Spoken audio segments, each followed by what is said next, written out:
keeping your head on the swivel, understanding who you are, not only to yourself, but to the community, and also paying attention to your environment and maybe even who you're talking to, because your words, your actions can have consequences. Plus, I've got a hilarious story that ties this all together.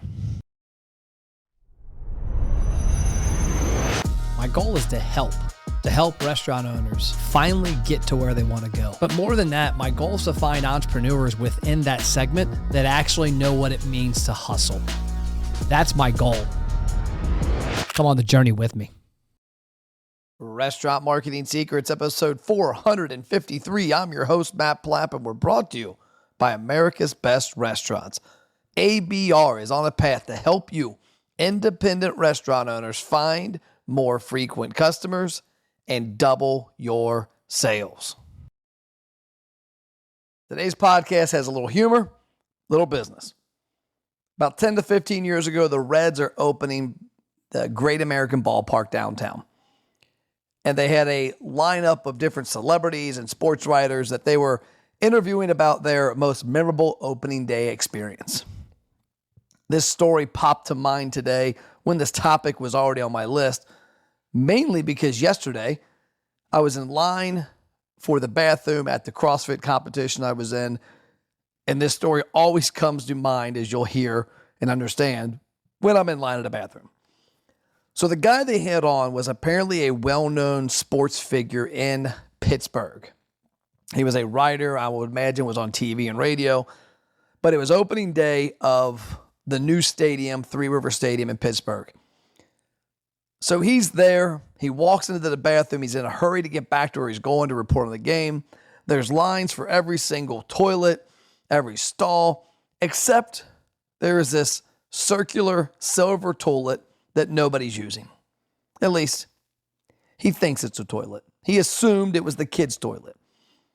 He's like, you know what? I'm in a hurry. I'm not too proud. I'm going to go over here and do this. I don't care if anybody's looking at me. So he's talking about how everybody in the entire restroom is now staring at him.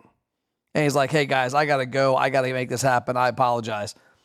And no sooner does he have somebody walk up next to him, step on a bar that's on the ground, water comes out, and the guy proceeds to wash his hands. So yes, this guy is peeing in the sink. And we all remember these old circular sinks and even the long ones that had on the walls where they had the bar at the bottom and the water came out the top. So here you are, one of the most recognizable sports figures in town, peeing in the sink of the damn stadium. And he went on to have a good laugh about it, but he said, man, I remember walking out of there thinking, how am I going to get around this?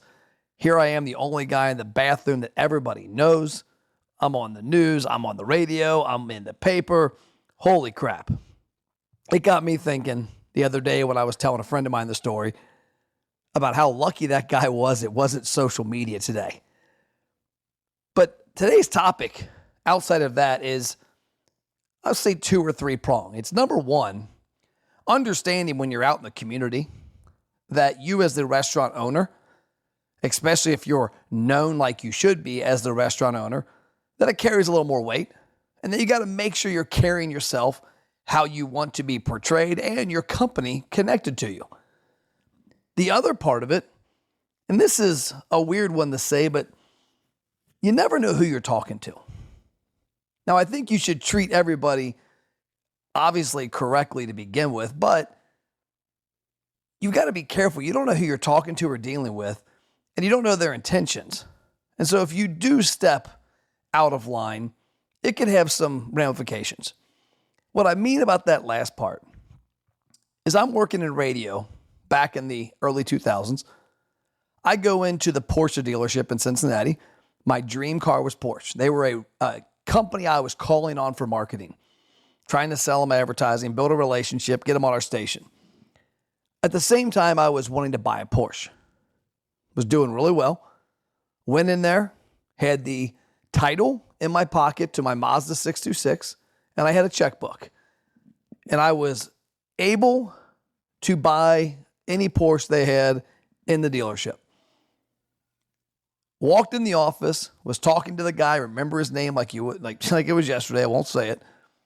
Sitting at his desk talking to him, was getting ready to have a conversation about a car he had in stock and getting his opinion. His assistant walks in the office and says, "Oh, I'm sorry, I didn't know you were with somebody." He goes, "No, this guy's a nobody. Don't worry about it. What do you need?" And so he was dismissive of me because to him, I was a radio sales rep. I wasn't a human. I wasn't a potential customer. I was just a radio sales rep, apparently an annoyance. You know what? Big deal. Left. Here we are, many cars later.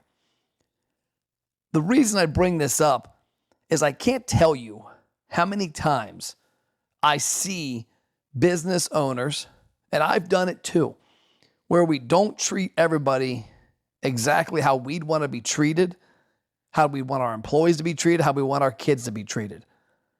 I had a guy this weekend on Instagram that for no reason, because he's never done business with me, never done business with our company, never done business with one of the guys from my team, gets on Instagram and just goes full blast with every derogatory comment you could have, which I understand is his opinion. Now, granted, his opinion, borderline slanderous, probably more than that if I wanted to pursue it.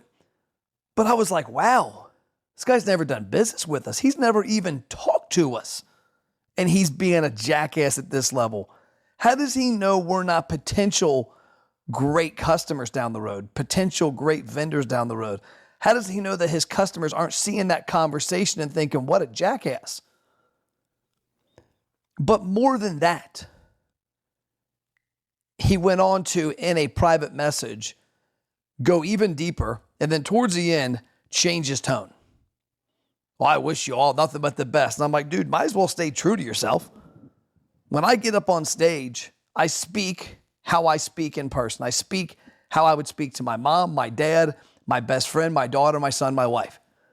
And some people don't like the fact that a video I might have had recently had the F-bomb in it or this bomb or whatever. It's how I talk. Not always like Andrew Dice Clay. Occasionally when I get a little passionate. But everything that I put outward all the time is who I am. And I don't back off it. So in this situation, this guy came full force at me in a public forum at my team because he referenced some things, somebody that had reached out. And by the way, he was nominated by a customer and said, this is a great restaurant. Well, might be a great restaurant. Got to differ on the attitude of the owner. But over and above that, you've got to ask yourself, is that how you want to be perceived when people see you? As that person. And if it is, live with it, run with it, own it. If it's not, you better check yourself. And then on the other side of it, if you're going to be out there and be the face of your company, like that reporter was, you've got to be really weary of the situations you put yourself in, or I guess maybe cognizant. Because imagine if that reporter was doing that in 2023. That would have been interesting. It might have actually been fun. He could have probably turned it around. Wasn't like he did anything illegal. It was just a mistake. Wasn't anything malicious. But you know everybody's got a camera out today. One of the things I preach at a high level is that we as entrepreneurs and business owners need to be the face of our business, our brand in the community, to our customers, to our vendors, to our team. Like they need to know who we are. And that comes with dangers because when you're out in public and you do stupid shit or you do something that maybe somebody else doesn't agree upon, you got to be willing to stand behind it. And that's been something I've had to get more comfortable with.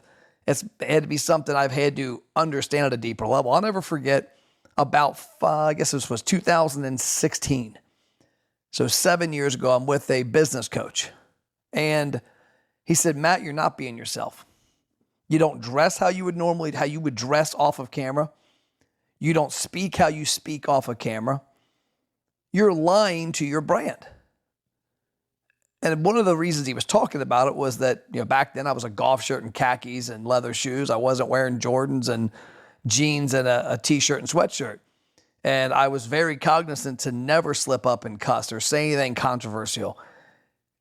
And Billy's comment was, Matt, what if that customer who comes into contact with you in the wrong setting, who you actually aren't, and becomes a client or a friend or comes to work for you and finds out the real you? Now, granted, the real you isn't bad. It's you. Are they going to be blown away and surprised? Probably. So you might as well put out there who you are. But I will say this over and above all of that. We have to learn to treat each other how we would want to be treated, how we would want our employees to be treated, how we would want our friends and family to be treated, because I can't fathom that this restaurant owner and what he said, which even I wouldn't say on this podcast, would ever want that to happen.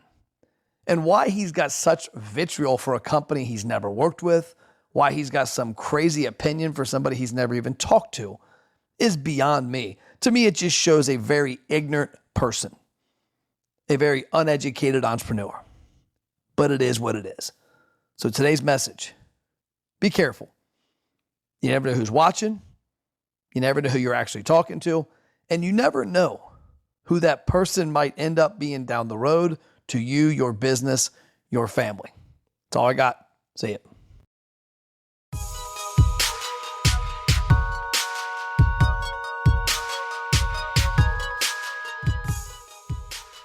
So as you know, I don't charge for my content. We don't have sponsors. We don't have product placement in here. But what I want your help with is spreading the word.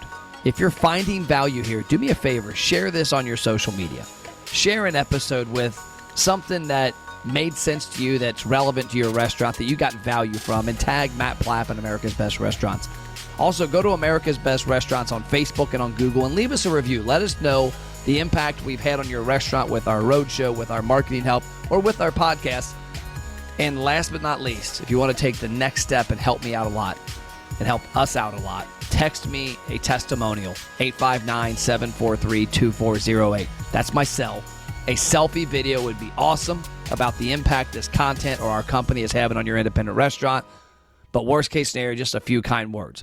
The way we can help lift this industry up is to help get content like this to more independent restaurant owners, and you are the key to spreading the word. I appreciate your support. Have an amazing day.